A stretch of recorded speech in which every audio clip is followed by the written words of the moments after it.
And it will be available on our website in the future. If you have questions during the presentation, please put them in the chat, and I will alert Kelsey when appropriate to answer throughout the session.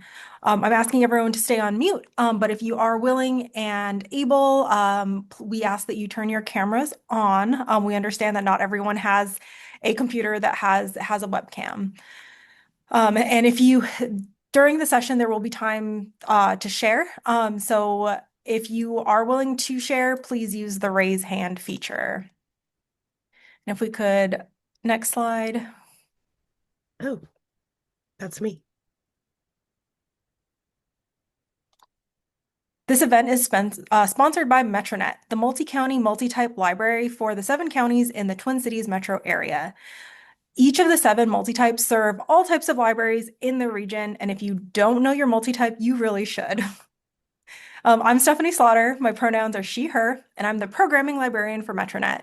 My background is in public libraries, and before Metronet, I worked for Washington County Library in the East Metro. I'm originally from Honolulu, Hawaii, and I got my start in the library world with the Hawaii State Public Library System. Before that, I worked in retail management and for a performing arts theater. And with that, I'm going to pass it off to Anne. Oh, we've got somebody who has trouble. Is audio coming through okay for everyone else? Um, Rebecca, maybe if you could hop out and then hop back in, sometimes that resets things.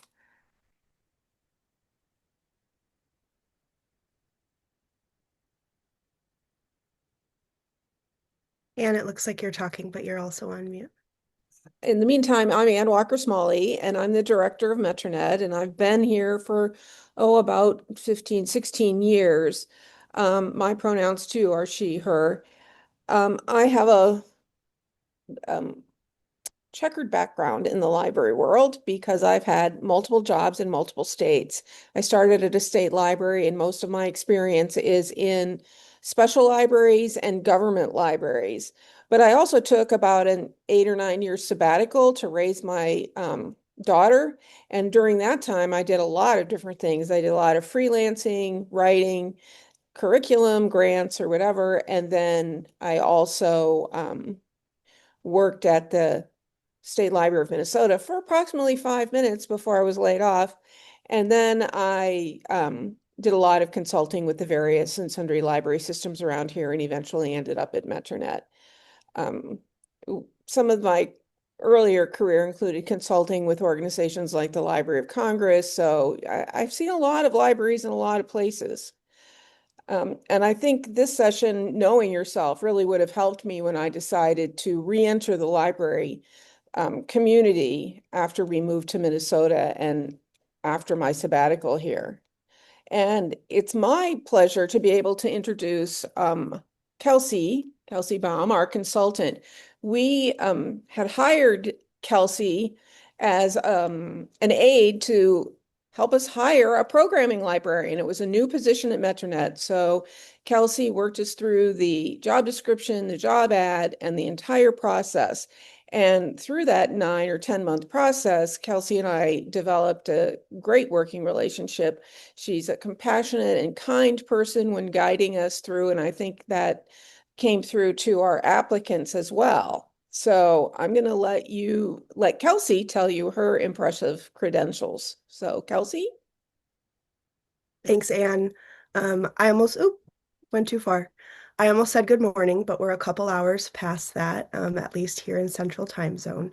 Thank you for having me. I am Kelsey Bohm. I am a fractional HR leader and senior HR consultant, but it's taken me over 10 years to get to this point, 10 years of hard-earned experience. I actually started in recruiting. And then have built up my HR career from there. So with sparing you all of the details, I have built HR functions from the ground up, particularly leading rapid growth, but always trying to do things intentionally, right? And so I have done that for multiple companies, including here in the US as well as globally. So I was the former head of global HR for a company as well. I believe strongly in transparency and kindness and having a sense of humor. And I do believe that a lot of the success that I've had in my career has been because of the curiosity, the care for people, and really trying to build genuine and trusting relationships. And so now, having stepped away from corporate, I help small companies build out their HR function as well, in a way that, again, makes sense for them as a business and as people as well. I included here a photo, not like also of me in a blazer because, you know, corporate headshot, and also me holding, you can also find me in the jungle holding some Mexican jungle puppies when I'm not working as well. And so I think it's really important to, as human beings, bring ourselves to work in our different facets and be able to show up authentically. And so I hope that my doing that will encourage you to do the same. I'm really excited to have this conversation today. I actually have quite a few, or have in the past, conversations in HR. They're not always as fun. Um, but I was watching Queer Eye what was it, months ago, and I emailed Anne, and there was a librarian on it. I'm not sure if anyone's seen the episode. And he described himself as a matchmaker for resources. And I love that so much. And I view my role in HR fairly similarly, but a little different, of course, really helping people get what they need, facilitating conversations, helping them find those strengths, and to get them into roles that really leverage their strengths. Because one of my uh, big beliefs in HR and my philosophy is what's good for people is good for business. So I do things a little bit differently than some other people in HR, and I think that's good. Uh, but of course, I think that's good.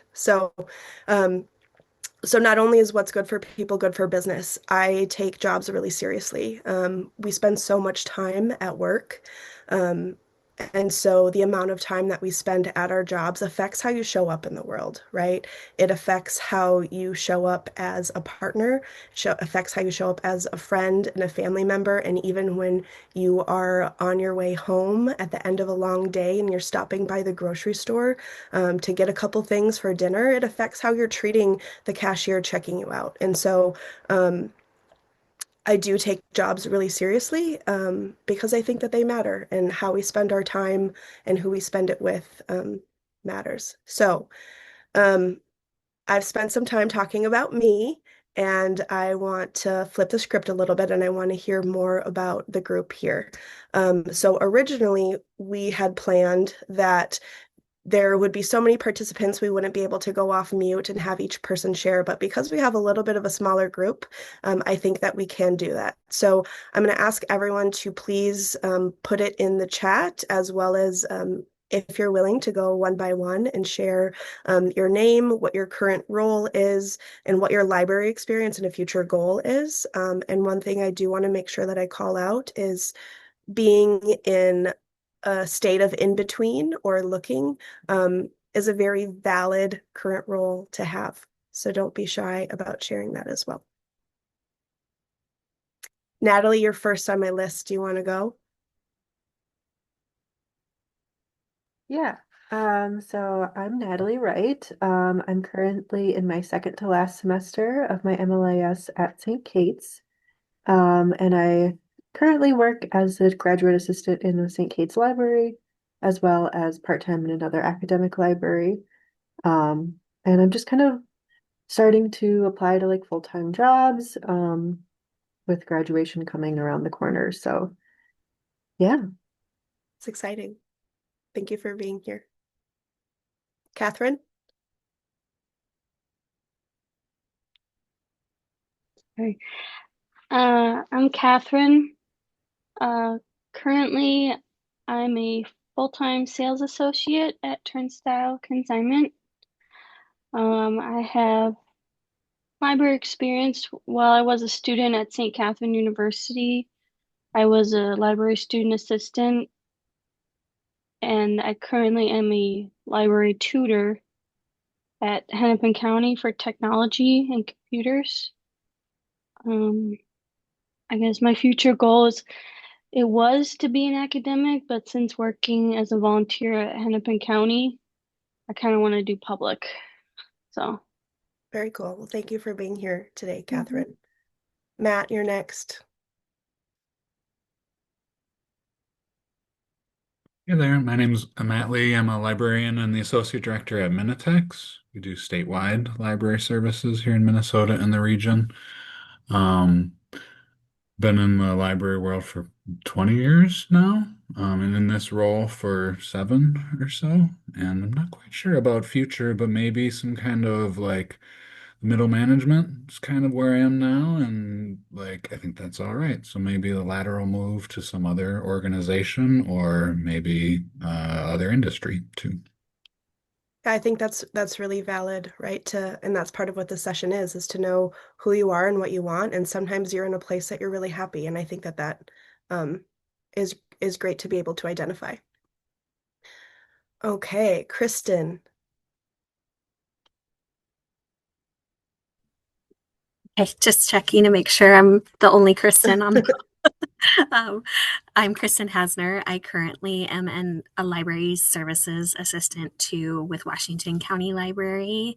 I started in libraries 3 years ago as a career pivot. I started out as an elementary education teacher, and then took a break to raise kids, and decided that a move was involved as well. So just made a career pivot as well. And so I'm just looking into, like, I'm relatively new to libraries. So I'm looking to what the career in libraries could look like for me. Very cool. Thank you for sharing. Erin?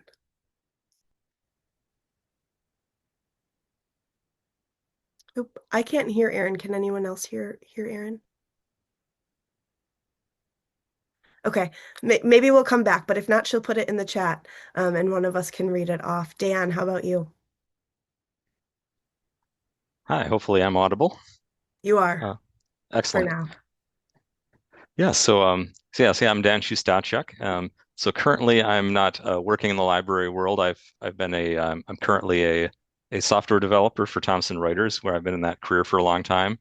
I graduated from St. Kate's MLIS in 2023, and have just done did a few practicums and internships and stuff along the way, and kind of trying to feel, okay, what do I want exactly? And while I was in the program, I was kind of like into archives and special collections, but I'm kind of like looking around and kind of seeing where I want to go forward and how I want to transition out of my current career, and to how radical of a change do I want to make. So I'm kind of looking at all types of different types of library positions, and even some stuff outside the libraries, like, maybe like a business analyst in a university setting or something like that. So I'm kind of, yeah, exploring, my strengths and the industry and all that. Cool. Love that. Abby, do you want to share with us? Hi, I'm Abby. I am a high school librarian at Anoka High School. This is my, I think, 8th year here, but 11 years in school libraries overall. And then I was a middle school social studies teacher before that. And in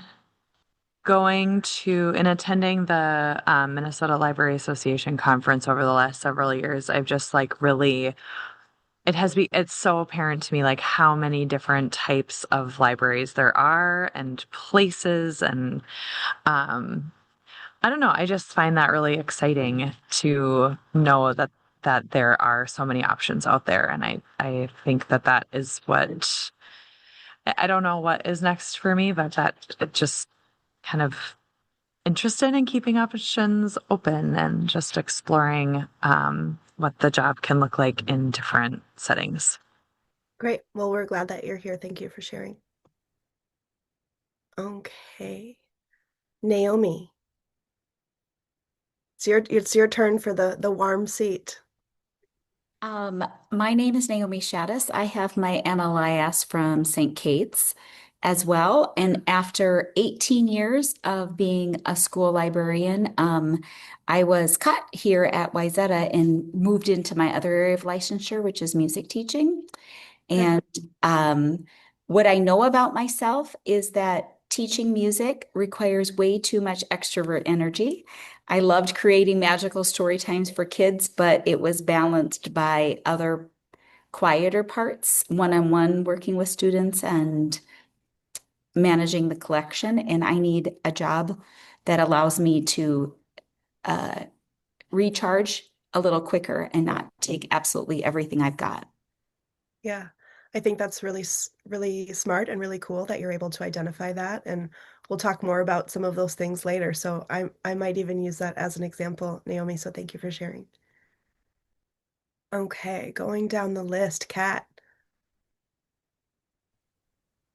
Hello, my name is Kat Nelson. I am a social sciences librarian at the University of Minnesota, and I have worked at the university for about 8 years, and in my current role for about 4. And I would really like to get into management, and I envision that being probably some sort of middle manager position. Yeah, I have seen bad management, right? And and I want to Me not too. have it around. And I think I have some skills that would fit well there. Great.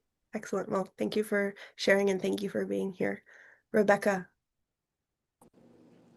Hi everyone, I'm Rebecca Miller. I'm an associate at the Westonka and Maple Plain branches of Hennepin County. I've been at HCL for about 9 years, and I'm looking forward to seeing what the future holds within the library world. Excellent. Thank you. All right. Looks like Margaret just joined, so we're going to give her a minute. I But- actually have been in it. I just Oh, okay. rejoined from a different browser. Okay, great. Well, then if you feel settled, we'll have you introduce yourself. Otherwise, we can circle back. No, I'm good. I can say hi. So my name's Margaret. I also work for Hennepin County Libraries. I'm at the Hopkins branch. I'm an adult services librarian. I've been here since 2023. And yeah, I'm pretty early on in my library career, so I've got a few decades ahead of me in library land. I'm not sure what all that will entail, but I'm kind of excited to be thinking about what to be building What the towards. possibilities are. Mhm. Excellent. Thank you for sharing. Kai.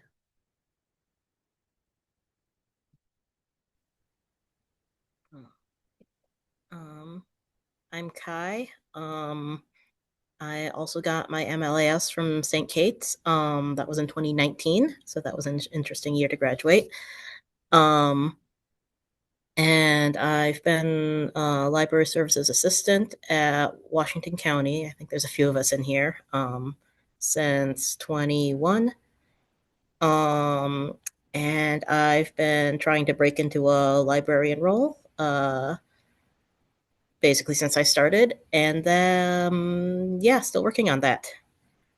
Okay, great. Well, thank you for being here. Okay.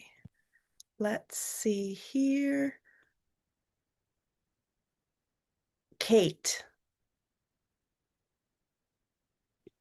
Hello. Okay. Hello. So I also work for Washington County. I'm a part-time librarian, and I had just finished my MLIS from St. Kate's in August.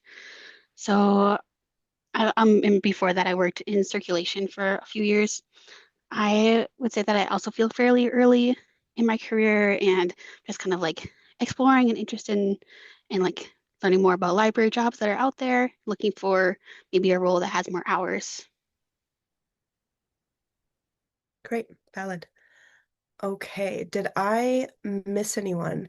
I'm trying to double check, and it looks like Margaret, it shows 2 times. So I'm trying to slide between the participates and make sure that I'm not missing anyone. If I did, raise your hand. No, we're good. Other than Aaron, who had some audio difficulties, but she's going to put her stuff in the chat if she hasn't already.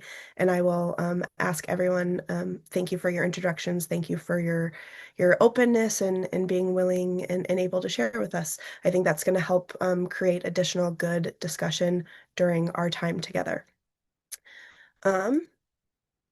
Okay.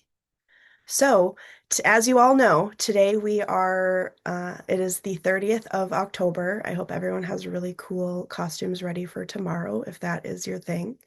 And today we're going to talk about cataloging yourself. So, discovering your strengths and characteristics for career success. We're 25 minutes into an hour and 30 minutes session. And so we will have these every Thursday for the next starting today for 4 weeks. So next week on the 6th is Circulating Connections, LinkedIn and Public Presence. On the 13th, on Thursday, we will have Right on Track, Resumes and Cover Letters, everyone's favorite topic. And then on the 20th, we will do On the Record, Interviews, Do's and Don'ts. These sessions are designed to work kind of like a series of a book where each one is standalone, hopefully good and useful, but there will be recurring themes and building off of each other each week with some connection between. So while you don't have to attend all of them, there is going to be connection through all four. And then, spoiler alert, today's conversation and activity will set a solid foundation for those next weeks to come. And then I some housekeeping things, want to make sure that I mention that we will be taking a break for December. There's a couple things going on in December, and then we will resume the series in January. Okay. So, again, I designed this session to be a springboard for meaningful, helpful conversation rather than lecture at this group who's spending their time with us today, which is why we asked for introductions.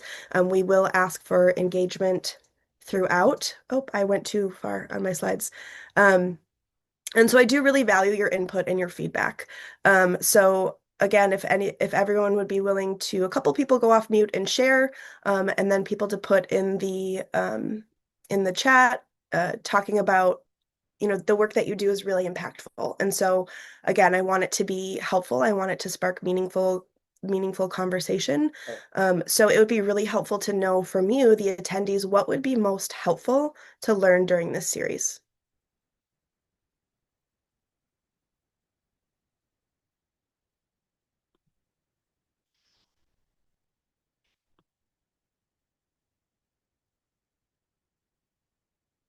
Anyone have ideas, thoughts? Why'd you sign up to come today? You can throw it in the chat too, or raise your hand, either way.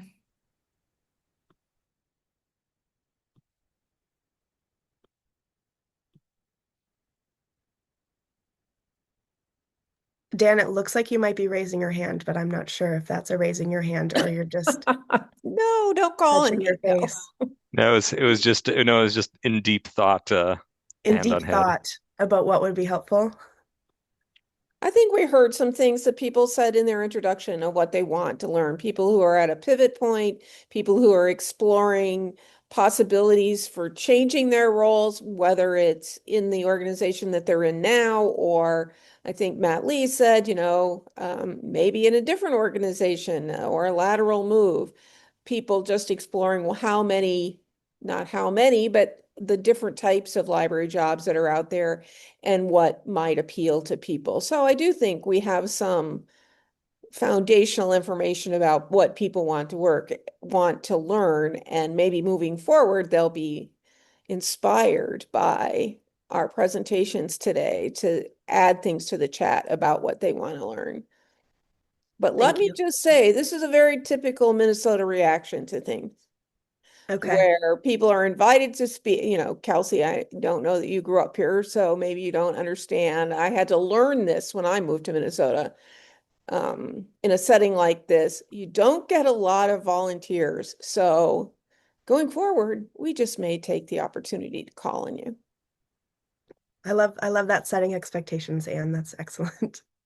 Okay, well, since we didn't get any volunteers, I'm not sure you'll take me up on this, but I want everyone to feel comfortable interrupting at any time, either verbally, which maybe seems less likely now after that last minute, or putting something in the chat so that we can see those themes, things that are coming up, use that feedback to incorporate into this session later in the series or create new programming.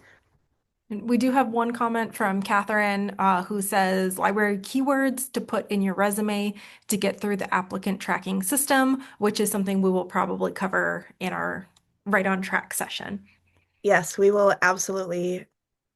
cover that. And I'm holding myself back from talking about that right now, but that would probably get us through the whole today's session if we started talking about that now. So thank you for sharing, Catherine, and we will absolutely address that in the series. I would just emphasize too, like that exploration piece that Anne mentioned of like learning strategies for kind of like exploring other pathways or industries or things that could kind of apply to the work that we're doing now. Okay, great. Thank you. Stephanie, did you write that down? Please do, so that we have it. Thank you, Margaret. Okay, so who's heard this quote before? Couple of us? Yeah, an absolute classic, a little cheesy, but authenticity, right? That's what we're going to be talking about. And so this self-awareness, this authenticity, I think that knowing yourself and who you are and using that to identify what you want is the first real step in a job search. And sometimes that can feel the hardest. Has anyone ever struggled to answer the tell me about yourself question? Anyone? I see a couple heads shaking, which feels like it should be the easiest. But when you're in an interview or you're meeting new people, all of a sudden it does not. And you're like, what's my name? What do I like? How old am I?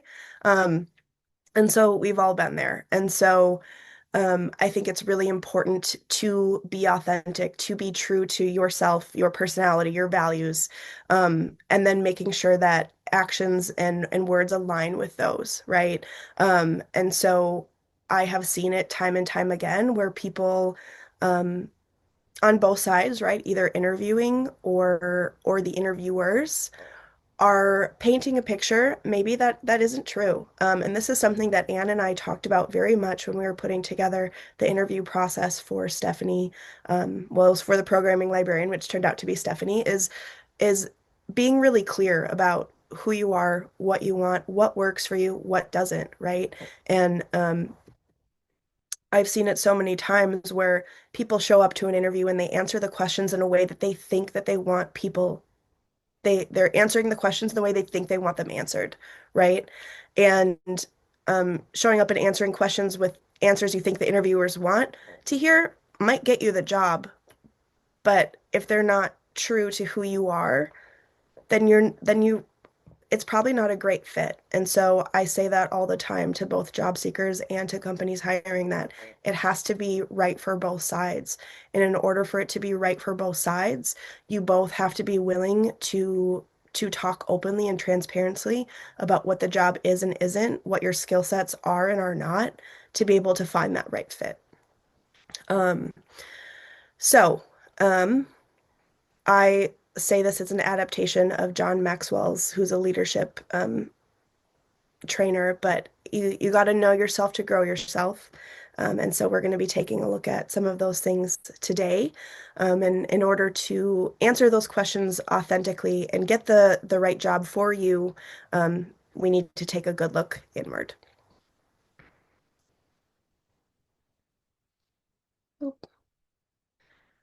Okay, so these are four things that create that when you're looking at how do I talk about myself? What have I done? What do I like? How do I want to spend my time and who do I want to spend it with? So we're going to take a look at four different categories. So skills. What knowledge do you put into action that gets results? And what are you good at? Experience. What have you done in the past? All education and professional experience matter. Values and priorities. Um, I'm just looking around my screen, excuse me. What are your core principles and beliefs that guide how you choose to spend your time and energy? And what about personal characteristics? What are the traits, qualities, and attributes that define you as a person? Um, I think that just looking at these and thinking about them right off the bat, for some people, it might be harder than others. Some categories might be harder than others. But you can think about, what feedback have you received from friends, family, coworkers that may not be obvious to you or surprises you? What do people notice about you or compliment you on? Um, and then I think when we're combining the skills and the experience, that is going to help you evaluate a job, right? And can you technically do the job? Are you capable? Do you have the aptitude needed to perform that role? And then when you're combining the values, priorities, and characteristics, that's really where you're going to find connection, compatibility, and alignment.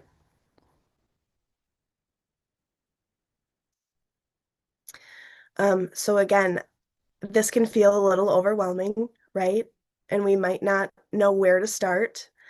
So these strategies here are meant to create some thought, right? To inspire thought, to get you noodling on something. But look at posted jobs that are interesting to you. What are the specific skills, experience, and characteristics they're looking for? Do those overlap with yours?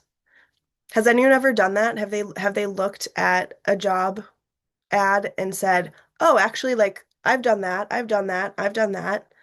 But when you were thinking about, well, like, I don't know what to put on my resume, and then there's all these things that you've done, and they just don't come to mind. I saw Anne raise her hand, a couple other people. Stephanie, great. So that's one thing that you can do when you're starting to fill out these buckets. And then asking, like we talked about, asking your friends, family, your former coworkers, or your current coworkers, what comes to mind when you're thinking of me? How would you describe me to others? That can also be really helpful in starting you going on being able to put some pen to paper or fingers to keyboard when you're thinking about these things. There's always assessments. Has anyone here done, there's so many out there, done any assessments? There's DISC, there's Myers-Briggs, there's Strengths Finders. Has anyone done those before? Were they helpful? Yes, no, maybe so. Okay. The two, having been doing this for quite a while, that I find to be the most accurate or helpful has been the Gallup Strengths Finders Classic, as well as the Predictive Index. When I did the Predictive Index and then was sent to be certified in it in my last corporate role, after doing my self-assessment on the Predictive Index, it was one of those moments of like, whoa, I feel I feel seen, I feel exposed, but also in a really good way. And I was able to use the insight from those to make changes in my behavior at work, and my communication to achieve the outcomes that I wanted to. And so those are two that I would recommend. And I have, as we said, you'll get the slides for these later, have linked those here. Any questions, comments, concerns, jokes about not knowing where to start? Do these things make people feel stuck? Anne? I just had a question about the strength finders. Are there costs associated with those or? There can be. There are a lot of different places where you can get a free version. There is a paid version, but there's a lot of different places you can get a free version. A lot of times, career resource centers run by the state of Minnesota provide that, and they provide a lot of different courses that you can take, and there is one specifically to the Strengths Finder. And then the Predictive Index, the link that I included there is the free version. Okay. Okay, so skills. here's a bunch of skills that I think that are useful and applicable to librarians and library adjacent roles. But I want to make sure that we're calling out when we're thinking about skills. I want everyone here to expand the way that you think about your skills to outside of what you've just been able to utilize in previous jobs. What are the skills that you have had show up in family relationships or friendships? What skills did you learn when you were in school, when you were playing sports, or you learned an instrument? Things like that could be curiosity or patience. Um, and the more that you think about it, the more specific you can get there.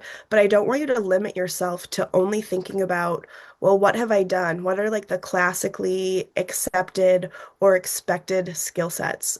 Because having additional ones outside of that are part of what, again, make you uniquely you.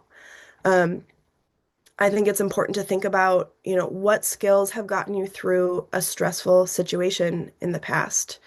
Um, One thing I listed it first on here is customer service. I think that that is a skill set that really goes both ways in getting a job in or leaving libraries.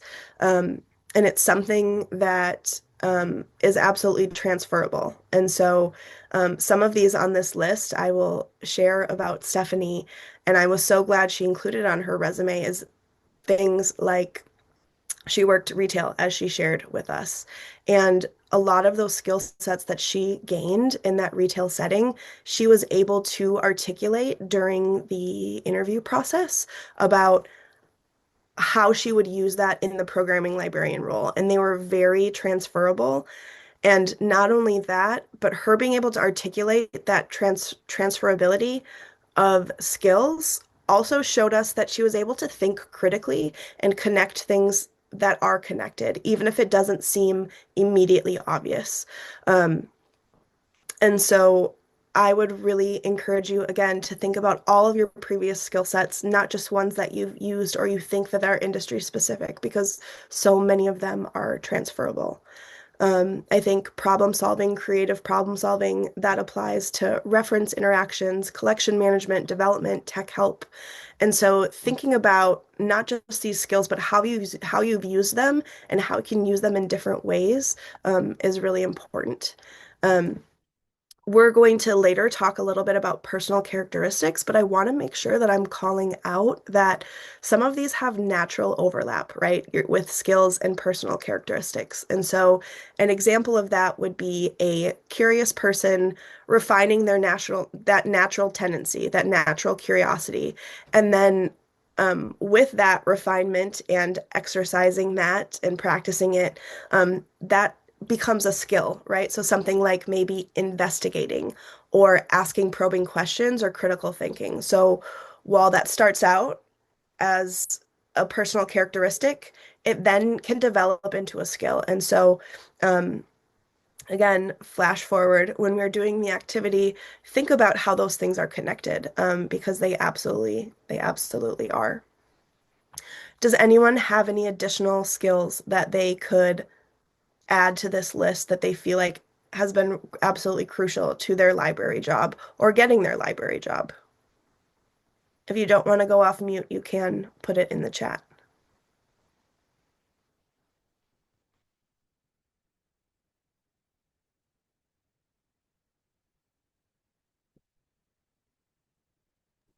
Anne, oh, I love that you came off mute right as I was calling on you. We're connected. Given that you have had you've had a lot of experience in different roles as you shared with the group, what can you say about skills? And what skills do you think have been most helpful to you being able to navigate those different roles during your career? I think one of the greatest skills a librarian or library adjacent position can have is the ability to talk to anybody at any level about anything.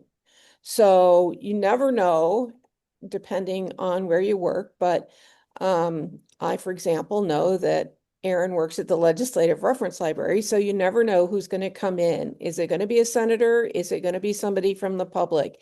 Is it just going to be your coworkers? But the ability to connect with people around whatever it is, whether it's their question or they just are lonely and need to talk. I'm the person that everybody tells their life story to on the bus.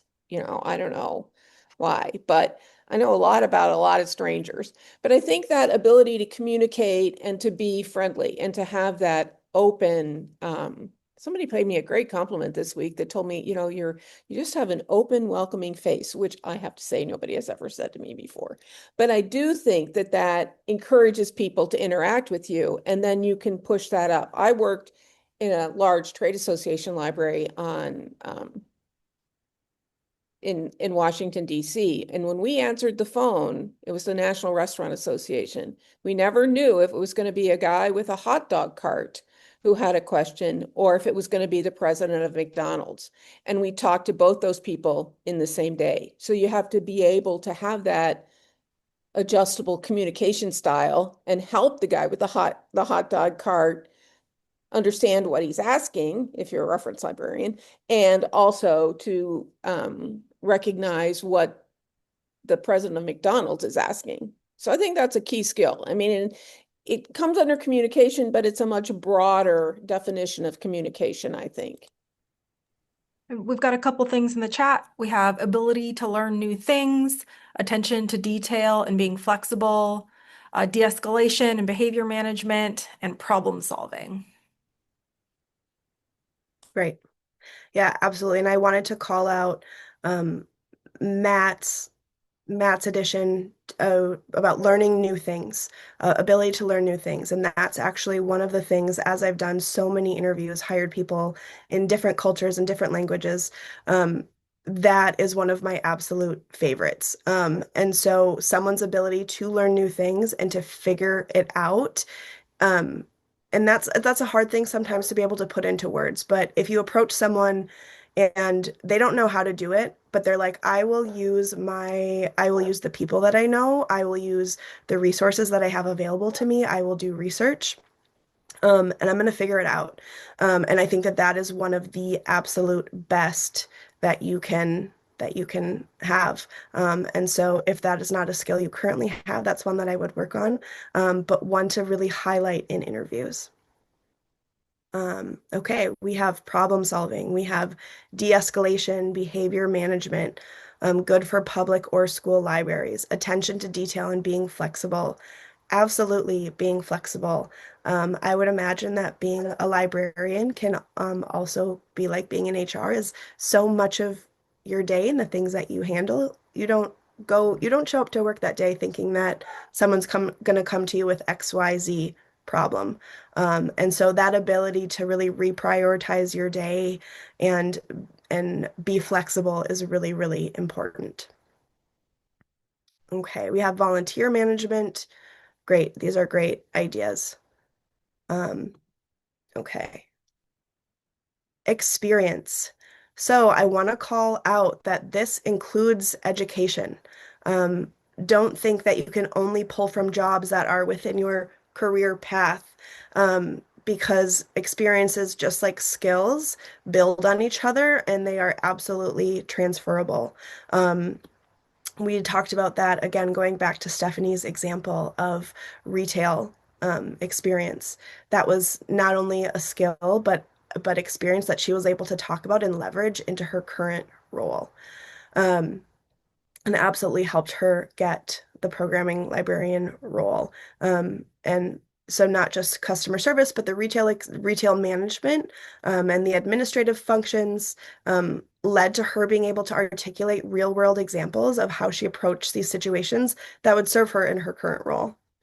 Also, Stephanie, thank you for being so willing to be the example. But I feel really proud of the way that both groups or both sides, you and Metronet, approach the hiring process. And I think that kind of like the proof is in the pudding, right? To have found a really good fit, since it was for both sides. So I think it's also really, really, really important. I tell people this all the time. Keep track of your wins and accomplishments. Um, has anyone here ever had the situation where you are in an interview, you're in a performance review, you're trying to ask for a raise and you know that you deserve it?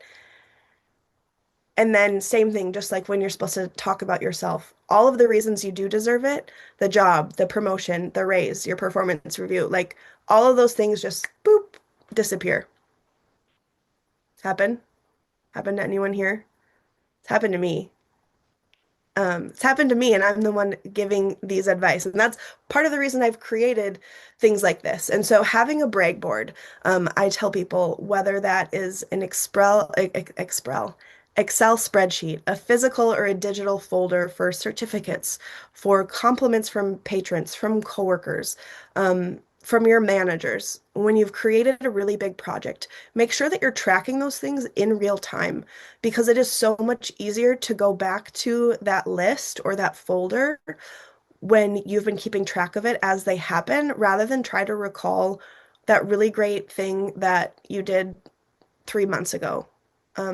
I sometimes have a hard time remembering what I did last week, much less being able to recall my big wins from months ago. And I think that when you're tracking them in real time and not just I think I know because I've seen it, that list is actually a lot longer than you think that it is. And so it makes it easier, makes it a lot easier for you to recall them. And it also keeps them fresh in your mind, which also helps you continue to do really cool things. Okay.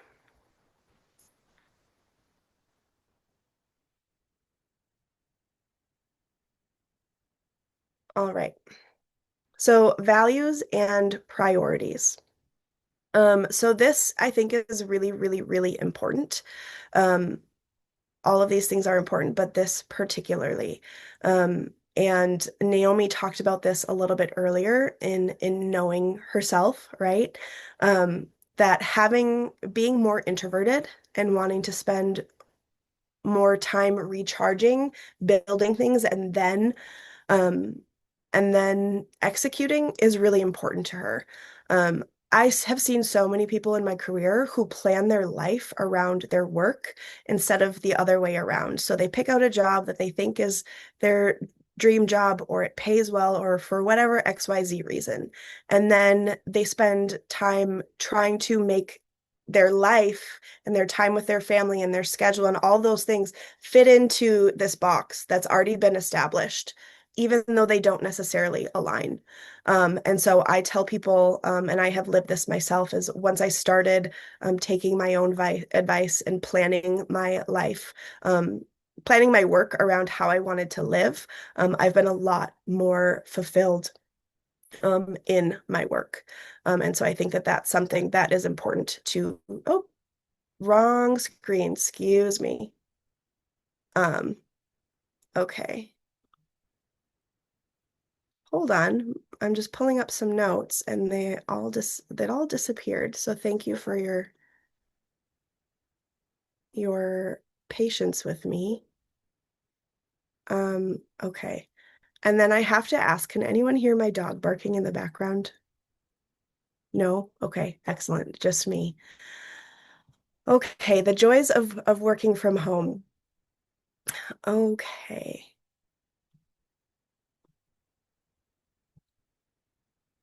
Thank you for your patience with this technical difficulty.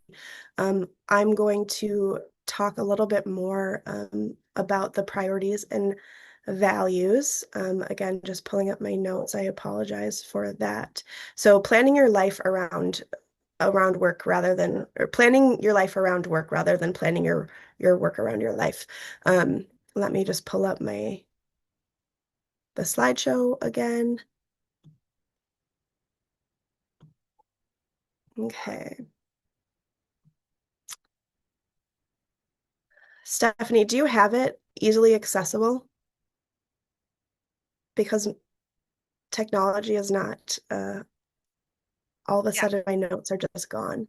I can get I'm into so it sorry. quickly. Okay, hold on. I think I might have it. Okay, let me know. Okay. Okay. Present. Okay, full screen. Present.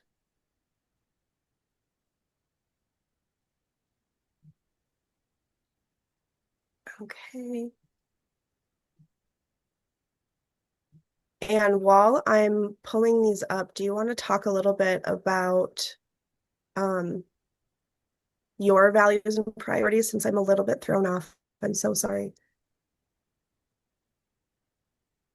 You're asking me to talk about, well, I think that everybody develops their own values and priorities over the years. Obviously, your priorities change over the course of your career. I mean, if you're right out of library school, maybe your big priority is I want a full-time job.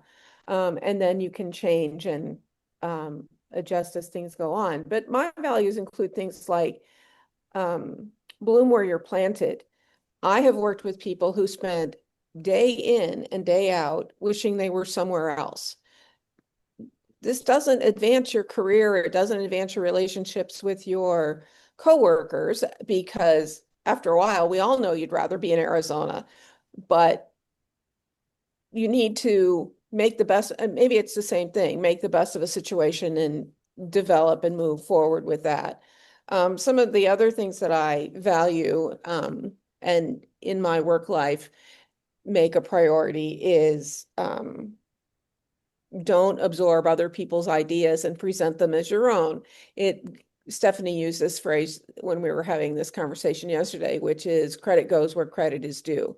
I tend to use the term, when I'm talking about projects, regardless of a Metronet project, even if it's only me, I talk about we doing the project, because we're always promoting Metronet and how Metronet can advance librarianship in the Twin Cities.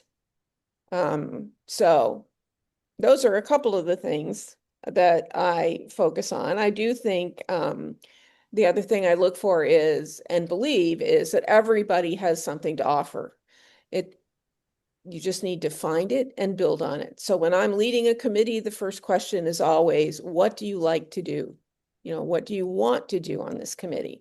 Because I think you get much better results if you have people choosing what they want to do and then are much more eager to produce whatever that committee needs to do. So are we back on track here? Almost. I think the credit where credit is due can go both ways also. So like when you're doing a work presentation, like it is good to say that it is a work presentation, but if you're in a job interview and you're trying to sell yourself and you did something really great that was your idea, you should own that. Because librarians, we have a really hard time selling ourselves, and this is something that I think we all talked about in library school, is how we need to sell ourselves more.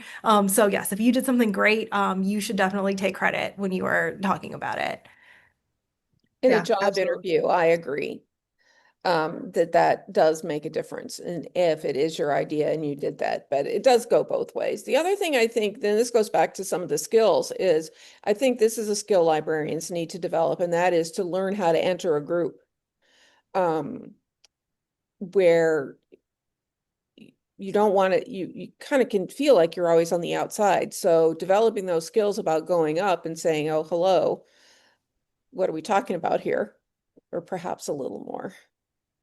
Yeah, absolutely. And when we're Facilitate. thinking about values and priorities, they don't have to be mantras like bloom where you're planted, even though I love that one, and giving credit where credit's due. They can be little things as well.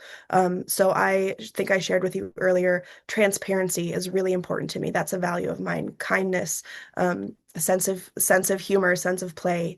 And so because spending time with people I care about is a huge value of mine, because my family and my friends live all over the country and in some places different countries, the freedom and the flexibility in my work, that is a priority of mine, that I make a priority in the job that I take and accept, so that I can live in alignment with the value that I have, which is to spend time with the people that I love. Does that make sense? Okay. Great. We are We are back. Okay. Thank you for your patience. Personal characteristics, right? This one I love. It can be so many different things, right? But what makes you you? Are you curious? Are you organized and responsible? Are you serious and maybe kind of grumpy? Are you ambitious? Do you want to climb that ladder? Do you want to continue to advance? Are you a little bit playful and goofy? I know that I am, and that's probably come through this presentation today. And again, being authentic, I feel very confident in my ability to be me and to find the right roles that are for me, because I'm able to lean into these things that are naturally who I am and what make me me.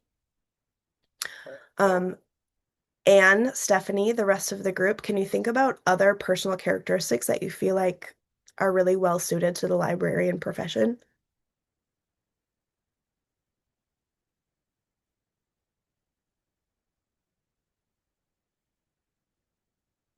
Maybe inquisitive, right? I think you mentioned some of the important ones: curiosity, tenacity, if you're a reference librarian faced with a different, unusual question. Yeah, great. Okay. So now we're going to get to the fun part, the part that we've been building up to, and that is the activity. And also going along with Stephanie's giving credit where credit is due. I adapted this activity from Molly Tregilis. She does an exercise. She is a former corporate lawyer and executive turned facilitator, coach, speaker who is on a mission to fix the corporate world. And so she uses what is the base of this activity a little bit differently for different things, but again, want to make sure that I'm calling out that this is an adaptation for this exercise from something that she's put together. So everyone got the reminder email this morning, right, that instructed them to have a piece of paper, a blank sheet, a paper or digital, and a piece of and a piece of pen. Does everyone have that with them? Are they ready for the activity? Okay. So you're going to create 4 sections on that piece of paper, and they're going to be titled Skills, Experience, Values and Priorities, and the Personal Characteristics. And I want everyone to take several minutes, probably 5 to 10, and write minimum of 7 things in each section that are true for you. Because this combination, these buckets and sections of things, your skills, your experience, your values and priorities, and personal characteristics are what make you uniquely you. No one else is going to have that.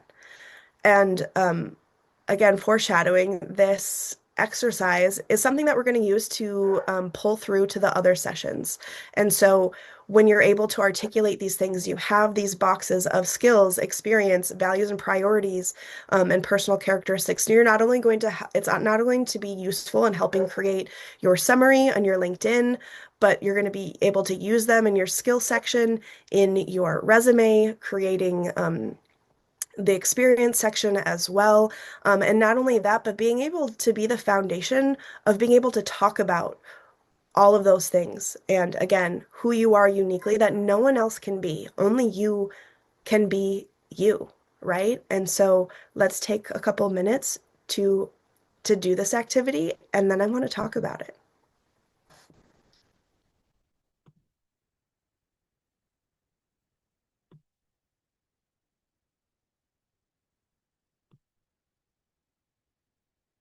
I see heads down writing. It looks like some people are typing. I love that.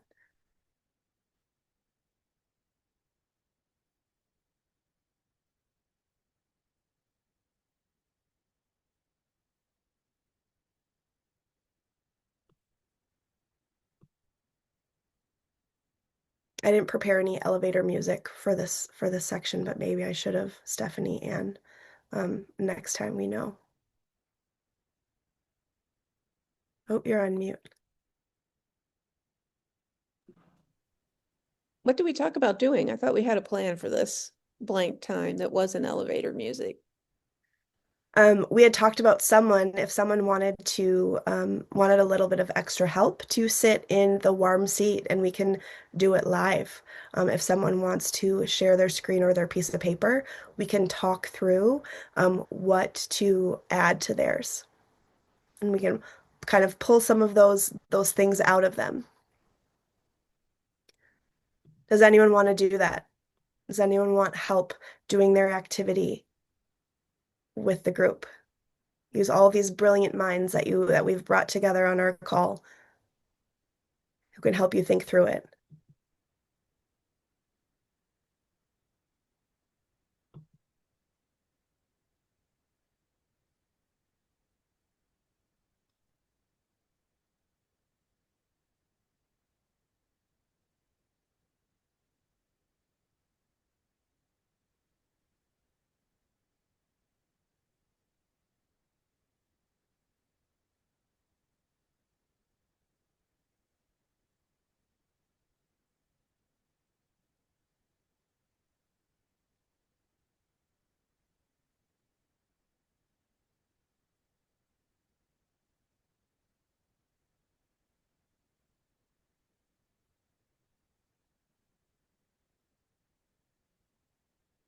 Is anyone getting stuck on here? What do you notice? Which bucket is the hardest to fill out? Matt says that 7 is a lot. Matt, 7 is not a lot. Think about all of the incredible things you've done in your career. And not So just in your many. I can think library, about one or two in each pretty easy, but seven is a lot. not just your library career, but what about, what was your first job out of, or when did you work as a teenager or work a first job out of college? What are those things that you've done? Played hockey. Great. Abby's heading out, but thank you so much for being here. Abby, we really are glad that you came.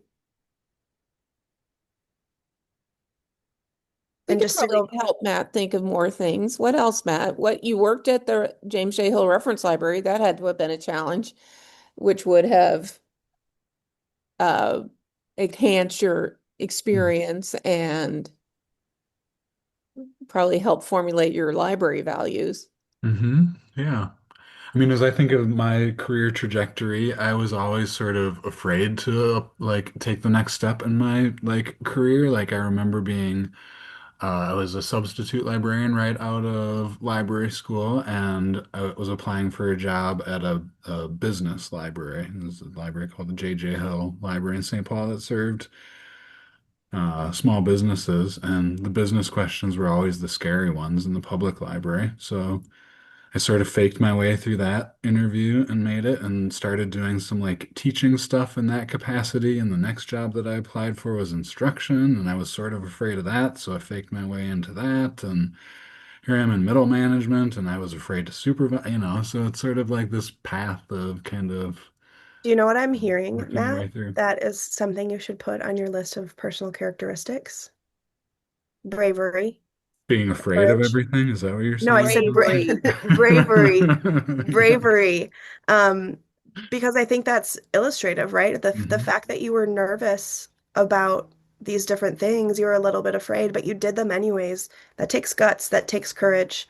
Um, and that can be leveraged in a lot of different skill sets. Um, Thank you. so put that one on there. Got it. I heard someone say that you played hockey. Is that true? I did for a little while in high Did school, yeah. someone say hockey? Okay. Mhm. So when we think about experience, you could put that on your experience list of like playing Teamwork. hockey, Teamwork. exactly. Teamwork, hmm hmm um, the ability to do hard things, right?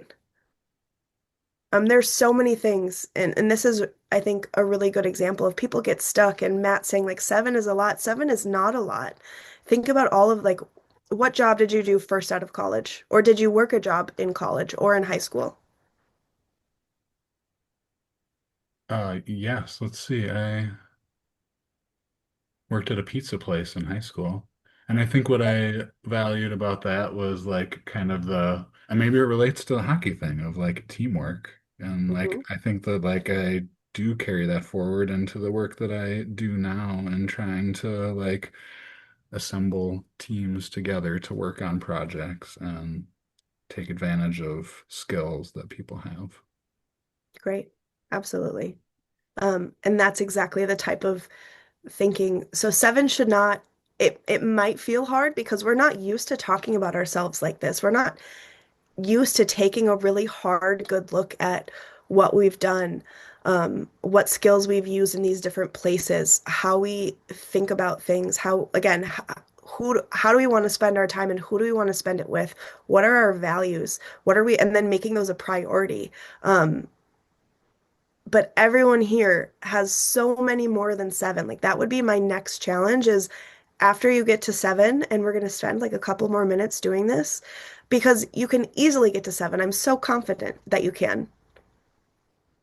You don't get to be a manager without having well over seven in each bucket. You're Kind right. of I hard to agree have. with you, Kelsey. Go ahead, Matt. What? You're right, Kelsey. I agree with you. And thanks for the pep talk too.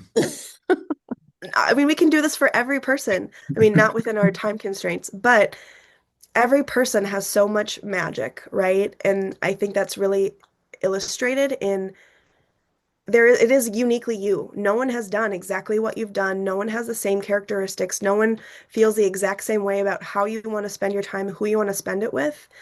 And being able to identify those and put them on paper makes it so much easy again, so much easier than to be able to talk about it. And then when you are able to identify it, you're able to talk about it, you're able to get those jobs and those roles that feel like that right fit for you. Um, but that's why sometimes this is the hardest part about the job search. And that's what I said at the very beginning, right? Is like taking that look in the mirror and thinking about and writing down like who we are and what do we want. Like that's really tough because we don't spend enough time doing that and we don't give ourselves enough credit for all of the things that we've already done. I also think it helps you be prepared for whatever questions somebody throws at you. If you've already thought about how many of these skills and characteristics, values that you have, when someone asks you a question, you can, because I hope you've internalized a lot of this about yourself, you're able to express it better. It's because it's not the first time you've ever thought about it. I could probably make a list of 7 characteristics for Matt because I've worked with him for so many years in so many different situations that I can recognize some of his values, the empathy, the kindness, the communication style, and his willingness to listen to people like me rant at him about things that should change at Minitex, and his ability to respond to that in an appropriate way, but also internalize my thoughtful suggestions about how things should change, and then either implement them or ignore me, either way. But so those are some of the things that, when you work with someone long enough, this is why when Kelsey recommended early on, ask your friends and coworkers or former coworkers, or in our case, between me and Matt, colleagues, what do you see about me? Not friends, Anne. You wouldn't describe him as a friend. Matt is my friend. Okay, Yeah, there you what the hell, Anne? Gee. Matt is my friend as well as my professional colleague. We even live in the same town and we go to political events together. So there you go. We have that in common as well. So friends and colleagues. Friends and colleagues. But I do think, you do learn a lot about yourself. I was in a difficult situation with an attorney, and he said to me, Ooh, tell us more, Anne. No, I can't tell you more, but I can say what he said to me. Has anyone ever talked to you about your communication style? And I said, no, because that is one of my skills. I'm a very direct communicator, which might be a little different in other cultures. You work in Washington, D.C., you kind of need to be direct. Yeah, absolutely. I started to say earlier, I think having 7 priorities is difficult. Well, that bucket is a combination of values and priorities. I mean, another thing that we can talk about, right, that we've talked about, and even in job searching is, for example, I worked a job long ago that was good experience, and I'm really glad I don't have that job anymore. And that job required me to be up at work and dressed professionally by 7 a.m. That was not a good fit for me, because one of my priorities is good sleep. And again, knowing myself, I'm not a morning person. And so sometimes it's like identifying these things about yourself, and does that match up with the job or not? What are they asking for? Um, because I have since then, again, I told you that one of my values and priorities, like my value is spending time with people that I care about, and my priorities is having a flexible job, right? And so having a job where I need to be there by 7 in the morning every single morning does not align with my values and my priorities. And so thinking really, really hard about these things, and if you're getting stuck, asking your friends, your colleagues, your family members. I think we just saw that right now with Anne and with Matt. Anne said, Matt, I can list 7 things off about that are so great about you right now. And for her, it wasn't difficult at all. And so if you do that, you check with different people who know you well, who have spent a lot of time with you, they're going to be able to really help you fill in these sections. And then same thing, don't forget about the other resources like the assessments, right? Or looking at jobs. And that's something we'll do in a later series is taking a look at, or a later session of the series is taking a look at job ads, and they're telling you exactly what they're looking for, right? And we hope that they've done the work to look inward and be transparent about who they are and what they really want. But if you do the work to show up, and be able to talk about who you are and what you want and why you want it, you're going to be able to have that connection and form those strong connections with them, which helps you get a job because you're able to articulate, again, who you are and what you want and what works well for you. But there are a lot of different places that or resources that you can use to fill out these sections. And again, when it comes to skill sets experience, don't just think about what you've done that's been in your traditional career path, because being part of a team, working at a pizza place, um, working in retail management, all of those things are transferable, and they all create that really cool mix that makes you you.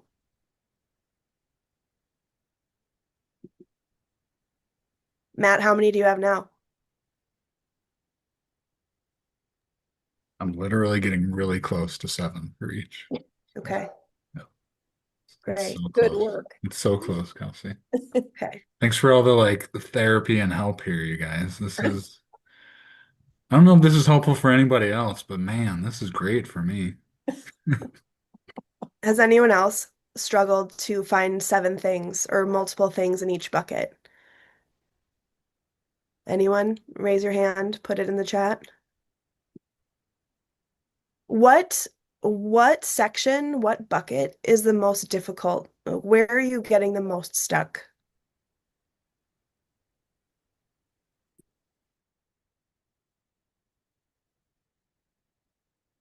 Aaron's having the hardest time with the experience section. Okay. Um, well, let's talk about that a little bit, Aaron, if you're willing. Um, again, education matters. That is experience. Oh, you're still on mute. So, oh, it's hard to interact with someone who we can't hear. Um, Education, I also want to be clear, is not always formal. Um, it doesn't look the same for every person, and that's okay too. It's not always a degree. Sometimes it's going to a conference or a training session. Sometimes it is spending time in peer groups. All of those things count. It doesn't just have to be, well, I've had 2 jobs in my life, but only one of them was a library job, so it doesn't count. No, it absolutely counts. We just talked about Matt's pizza parlor job, and Now I'm feeling hungry. I don't know about anyone else feeling like they could go for a slice of pepperoni. But all of these things are, I've said it 4 times, probably more than four. All of them are valid. Um, who else can help me brainstorm with Aaron? I So think thinking of, you can go think ahead. even further outside of the box. Like it could be like education, but did you do a study abroad when you were in Love that. college? Because moving to a different country is even for just a Really hard. semester is really hard. Or if you've traveled a lot, that shows that you can interact with different cultures and you can be in new situations. And if you've gone places where they don't speak the same language, like navigating that shows some resilience and some creativity. Absolutely. And I think even reflecting on your experience and what you've really learned from your supervisors or the head of the library. I mean, Aaron's a legislative reference librarian. That's a very interesting setting and what you have to learn and how you have to apply your experience there because it's very nonpartisan. It's very public in some ways. So that would definitely be a good thing to reflect on when talking about experience. How do I deal with these, in some ways, a restrictive setting? I mean, I think Yeah. legislative reference library is a great place, very helpful. But some of those skills and experiences can be reflected too. And true, if you worked in college, if you worked in high school, even babysitting, Yeah, that's not wrangling. that's not an easy job. No, Kids are I hard. worked in middle school after school care during my sabbatical for a while. And let me say, and Stephanie can attest to this too, working with middle schoolers gives you a whole different set of skills. Yeah. I think you can also think about this, again, it doesn't have to be traditional. You could, if you are a big hobbyist, you spend a lot of your time outside of work dedicated to one thing that you are really passionate about. Just because you're not getting paid for something doesn't mean it's not good experience that you've had. Um, so it could be a hobby, it could be a sport, it could be playing an instrument. Um, but thinking about all of the things that we've done in our life, you can absolutely think of way more than 7 experiences that you've had that you feel like really connect and explain who you are or have changed you, that you've learned a lot from. Well, volunteer experience, I think, comes under that too, because there's so many positions. So the Ramsey County Garden Club meets here. Our office is in a church and they meet here. And you can see the things that they have leadership roles, but they also have technology support roles, in the sense that somebody there has figured out how to make their slideshows and the microphone and all that work. And that's all valuable experience, and people grow into those leadership roles. Erin, does that help you think about experience a little bit more? Are we getting closer to having 7 on that list? Yeah, and definitely again illustrating that having friends and coworkers and people like Anne in your corner to help you see some of these things can be one of the most helpful things to do when you're getting stuck. Okay. How are we doing? Do we have pretty full sections? Do we have full buckets? Is this at least creating thoughts, places where you know you need to dig into more, you need to take a look at job ads, you need to ask your people.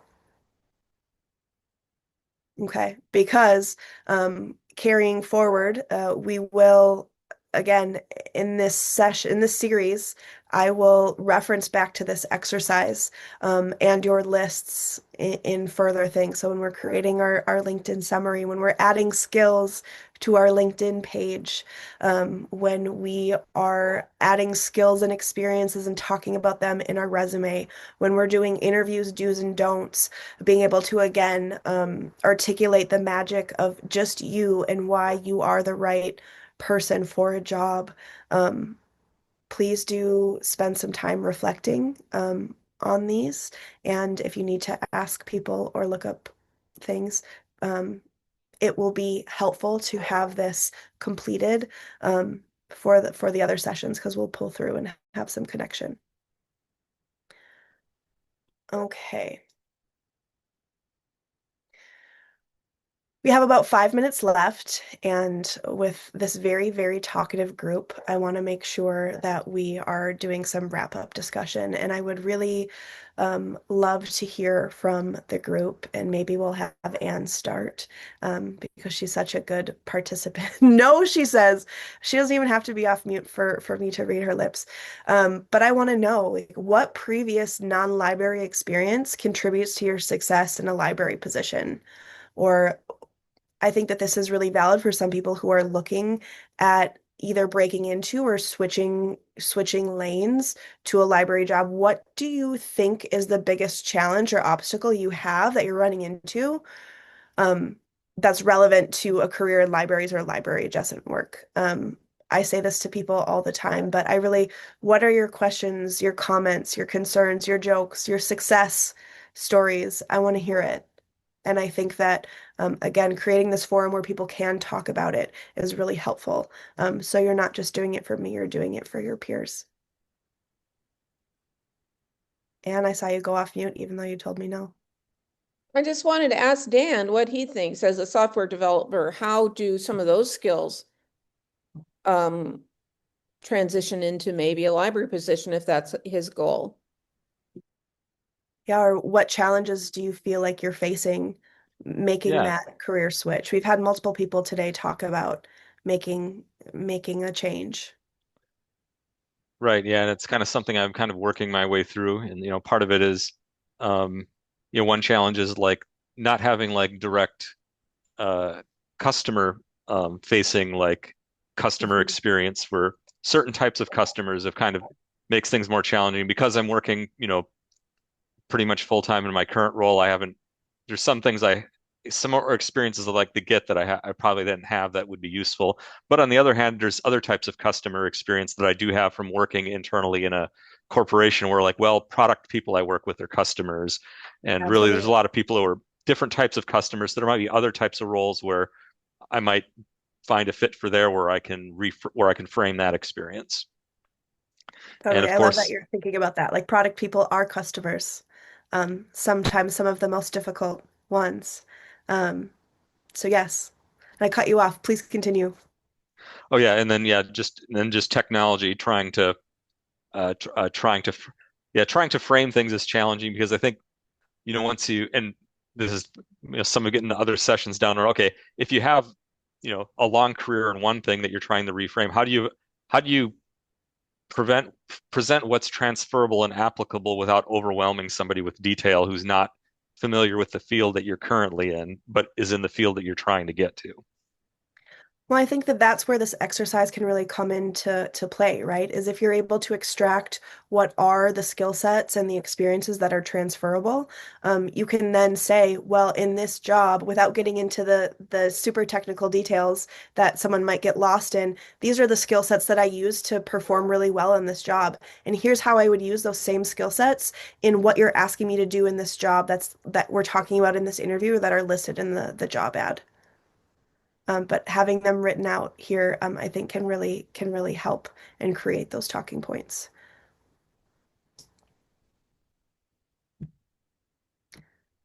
Okay. Anyone else? The challenges they're facing, any success stories? We've had multiple people make some career changes, some pivots.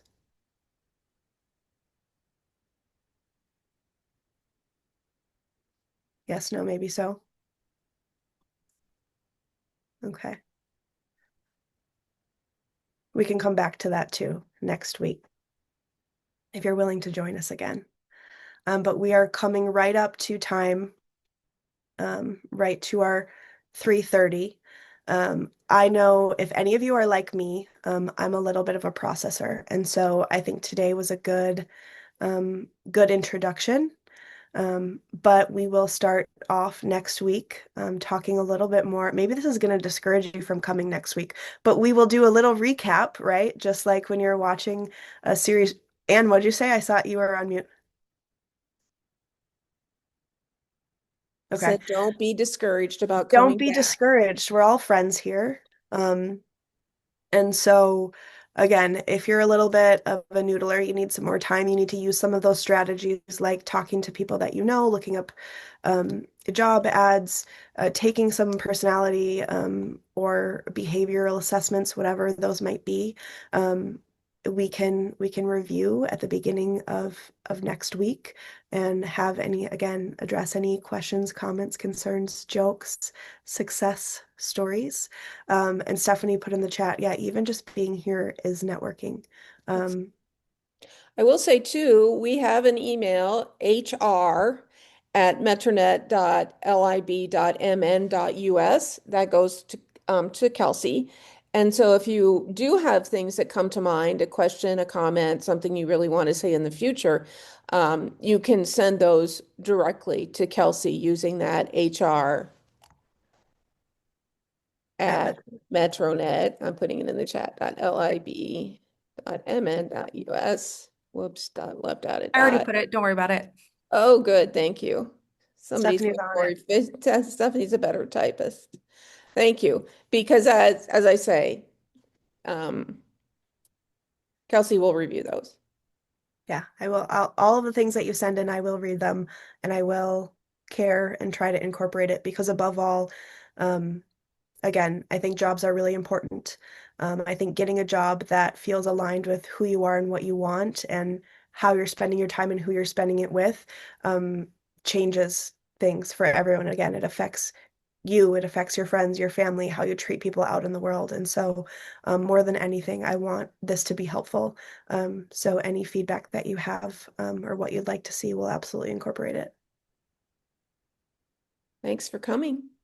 Thank you for coming. We'll see you next week.